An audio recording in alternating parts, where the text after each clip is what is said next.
வணக்கம் மக்களே. கவிஞர் கண்ணதாசனை பிடிக்கும்னா நம்ம சேனலை சப்ஸ்கிரைப் பண்ணிக்கோங்க.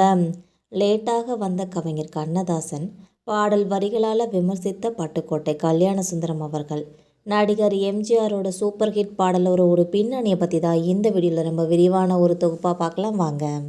ஆரம்ப காலத்தில் நாடகங்கள் நடித்து இதுக்கப்புறமா சினிமாவுக்குள்ளே நுழைஞ்சு சின்ன சின்ன கதாபாத்திரங்களை பிடிச்சிக்கிட்டு பல கட்ட போராட்டத்துக்கு அப்புறமா நாயகனாக வளர்ந்தவர் தான் நடிகர் எம்ஜிஆர் அவர்கள்னே சொல்லலாம்.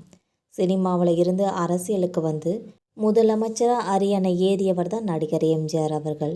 ஹீரோவாக கலக்கிய நடிகர் எம்ஜிஆர் 1953 வெளியான நாம் என்ற படத்தின் மூலமாக தயாரிப்பாளராகவும் அறிமுகமாயிருக்காங்க. இதுக்கப்புறமா இயக்குனராக முத்திரையும் பதிச்சிருக்காங்க. தங்கிட்ட இருந்த பணம் முழுவதையும் முதலீடாக்கி நடிகர் எம்ஜிஆர் தயாரித்து இயக்கிய திரைப்படம் தான் நாடோடி மன்னன் என்ற திரைப்படம். 1958 இந்த படம் வெளியாகிருக்குது. காலத்திலே 1 கோடிக்கும் அதிகமான வசூலை ஈட்டியதாக சொல்கிறாங்க. இந்த படத்துக்கு வசனம் எழுதியவங்க தான் கவிஞர் கண்ணதாசன் அவர்கள். ஒரு நாள் காலையில் படப்பிடிப்புக்கு வந்து உரையாடலை எழுதி தந்துட்டு கவிஞர் கண்ணதாசன் கிட்ட எம்ஜிஆர் சொல்லியிருக்காங்க. மறுநாள் தாமதமாக காலை 9 மணிக்கு வர வேண்டிய கவிஞர் கண்ணதாசன் அவர்கள் மதியம் 12 மணிக்கு வந்திருக்காங்க. மன்னிச்சிடுங்க, கொஞ்சம் லேட் ஆகிடுச்சின்னு சொல்லியிருக்காங்க.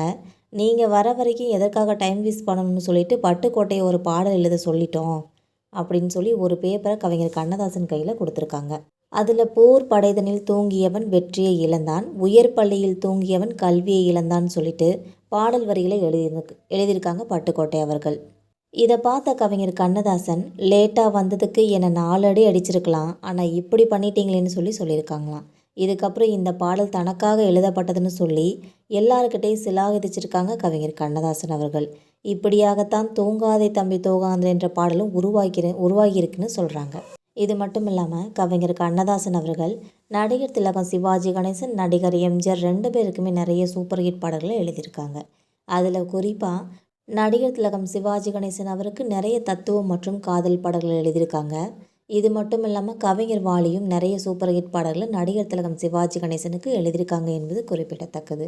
இடையில் அரசியலில் கவிஞர் கண்ணதாசன் ஈடுபட்டதுனால தான் நடிகர் திலகம் சிவாஜி கணேசன் மற்றும் எம்ஜிஆர் கிட்ட கொஞ்சம் முரண்பாடு ஏற்பட்டு கருத்து வேறுபாடு ஏற்பட்டு பாடல்கள் எழுதுறதை நிப்பாட்டியிருக்காங்க.